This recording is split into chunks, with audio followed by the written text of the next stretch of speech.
तर मित्रांनो नमस्कार. आज आपण ऑफिसला चाललो होतो आपल्या गाडीवरती. निघता गोमाता दिसली तर तिचे दर्शन घेतले तर ती पण म्हणे, "ऐ येड्या, पोटाचे दर्शन घेत असत्या, कपाळाचे नाही." मग काय परत जाऊन पोटाचे पण दर्शन घेतले. मग काय लगेच निघाला तुमचं भाऊ ऑफिसला. लगेच पोहोचलो ऑफिसला आणि परत मस्त तोंड दाखवलं. यायला काम बिम करतं का नाही का नुसतं तोंड दाखवतं. असंच वाटत असेल तुम्हाला पण काम करतो रे भाई. या बाबर इथे हेल्मेट ठेवलं वरती आपलं काम चालू आहे. यायला विश्वास नाही भाई तुझा माझ्यावर.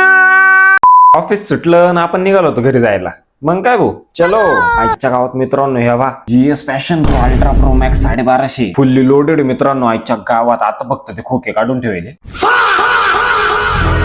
जराच वेळात आपण पोहोचलो घरी आणि घेतलं पटकन दिशा आवरलंच होतं का तेवढ्यात रोहित भाऊ आले आणि एकदम खुश दिसत होते. अरे आपल्याला बघून तर कोणी पण खुश होत रे. आपलं विशेष आरडी. चलो इसी खुशी मी आपण आहे तो कुछ तो भी नाश्ता पाणी करणे को. यायला आपण दाबेली घेतली वरती त्यांनी चीज टाकलं होतं पण ते चीज पनीर सारखं लागत होतं. काय होतं काय माहिती याच्या गावात. त्यानंतर गेलो आपण बीबी दूधवाल्याकडे. त्याला म्हटलं होतं दुधात थोडी चहा पावडर टाकून दे म्हणजे चहा तरी होऊन जाईल पण नाही ऐकलं त्यांनी. मग काय आपण पोहोचलो घरी आणि चला मित्रांनो आजसाठी एवढंच. तुम्हाला जर ब्लॉग्स आवडत असतील तर फॉलो आणि लाईक जरूर करा. आपण भेटूया उद्याच्या ब्लॉग मध्ये. Till then Tata.